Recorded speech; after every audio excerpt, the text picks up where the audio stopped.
दिल्ली के मुख्यमंत्री अरविंद केजरीवाल को सुप्रीम कोर्ट से एक बड़ी राहत मिली है। अदालत ने ईडी के कड़े विरोध के बावजूद भी दिल्ली के सीएम को अंतरिम जमानत दे दी। केजरीवाल को 1 जून तक के लिए जमानत मिली है।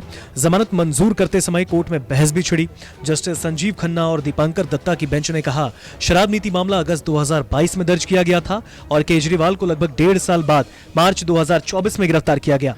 केजरीवाल को ईडी ने 21 मार्च को गिरफ्तार किया, तब से वो हिरासत में है। 3 मई को सुनवाई के दौरान बेंच ने लोकसभा चुनाव के मद्देनजर केजरीवाल के अंतरिम जमानत के सवाल पर विचार करने की इच्छा भी जताई। बाद की तारीखों में सॉलिसिटर जनरल तुषार मेहता और अतिरिक्त सॉलिसिटर जनरल SV राजू द्वारा अंतरिम जमानत देने का कड़ा विरोध किया गया, जिन्होंने तर्क दिया कि ईडी के पास केजरीवाल के खिलाफ सबूत थे और चुनाव प्रचार जमानत देने पर विचार करने का मानदंड नहीं होना चाहिए। हालांकि पीठ ने कहा कि वो एक निर्वाचित सीएम है और उनका मामला देख रहे हैं, न कि कोई आदतन अपराधी, और आम चुनाव 5 साल में केवल एक बार होते हैं। 7 मई को सुनवाई के दौरान पीठ ने मौखिक रूप से सुझाव दिया, अगर वास्तव में अंतरिम रिहाई का निर्देश दिया गया तो केजरीवाल को आधिकारिक कर्तव्यों का पालन करने की अनुमति नहीं होगी, क्योंकि इसका व्यापक प्रभाव होगा। ईडी ने शीर्ष अदालत के सामने एक हल्फनामा दायर किया। इसमें केजरीवाल को अंतरिम जमानत देने का विरोध किया गया।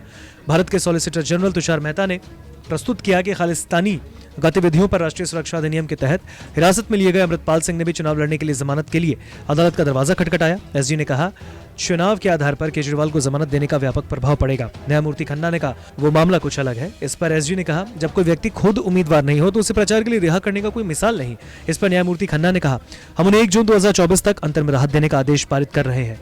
न्यायमूर्ति खन्ना ने कहा, ईडी की गिरफ्तारी को चुनौती देने वाली केजरीवाल की याचिका पर अंतिम बहस अगले हफ्ते पूरी होगी। आगे जस्टिस ने कहा, अगस्त 2022 ईडी ने ECIR दर्ज की, उन्हें मार्च 2024 में गिरफ्तार किया गया। 1.5 साल तक वो वहां थे। गिरफ्तारी बाद या पहले हो सकती थी, फिर 21 दिन इधर या उधर से कोई फर्क नहीं पड़ना चाहिए। गौरतलब है, इससे पहले पीठ ने ईडी से केजरीवाल की गिरफ्तारी के वक्त के बारे में सवाल किया, जो लोकसभा चुनाव की अधिसूचना जारी होने के तुरंत बाद की गई। सॉलिसिटर जनरल ने आग्रह किया कि पीठ को जमानत के लिए शर्तें लगानी चाहिए, जैसे कि उन्हें मीडिया से बात नहीं करनी होगी, आखिरी तारीख पर सरेंडर करना होगा। केजरीवाल की ओर से पेश वरिष्ठ वकील डॉक्टर अभिषेक मनु सिंघवी ने अनुरोध किया उन्हें परिणाम घोषित होने की तारीख 4 जून तक जमानत मिले। हालांकि पीठ ने कहा उन्हें 2 जून को सरेंडर करना होगा। केजरीवाल ने इस साल अप्रैल में सुप्रीम कोर्ट में याचिका दायर की, जब ईडी की गिरफ्तारी को चुनौती देने वाली उनकी रिट याचिका 9 अप्रैल को दिल्ली उच्च न्यायालय द्वारा खारिज कर दी गई। उनकी याचिका पर 15 अप्रैल को नोटिस जारी किया गया, जिसमें मामले को लिस्टेड करने का निर्देश दिया गया 29 अप्रैल से शुरू होने वाले हफ्ते में।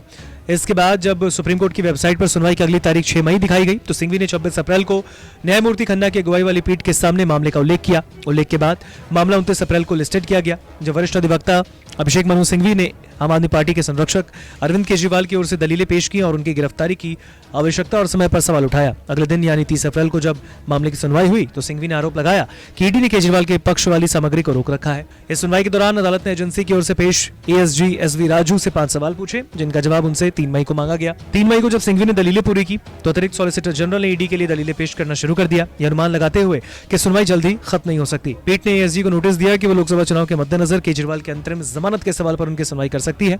इसके बाद 7 मई को ASG राजू ने ईडी की ओर से दलीलें दी।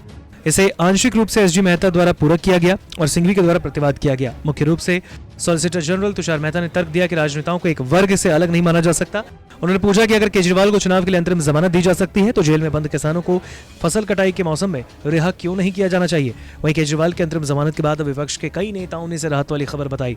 पश्चिम बंगाल की मुख्यमंत्री ममता बनर्जी ने एक्स पर पोस्ट कर लिखा, मैं बहुत खुश हूँ और इस खबर को सुनकर मैं बहुत खुश हूँ, चुनाव में इससे मदद मिलेगी। वहीं कांग्रेस नेता मनीष तिवारी ने कहा, यह जानकर खुशी हो रही है कि सुप्रीम कोर्ट ने दिल्ली के सीएम अरविंद केजरीवाल को जमानत दी है। अरविंद केजरीवाल अंततः सत्य की जीत होगी और न्याय की जीत होगी। अरविंद केजरीवाल जी की बेगुनाही और एनडीए बीजेपी की प्रतिशोध की राजनीति बिना किसी संदेह के स्थापित हो जाएगी।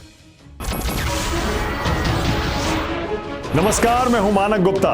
अगर आपको हमारा ये वीडियो पसंद आया हो तो इसे लाइक और शेयर जरूर करें, और हाँ, हमें सब्सक्राइब और फॉलो करना ना भूलें, ताकि आप देश और दुनिया की कोई खबर मिस ना करें। तो जुड़े रहिए हमारे साथ और देखते रहिए News 24।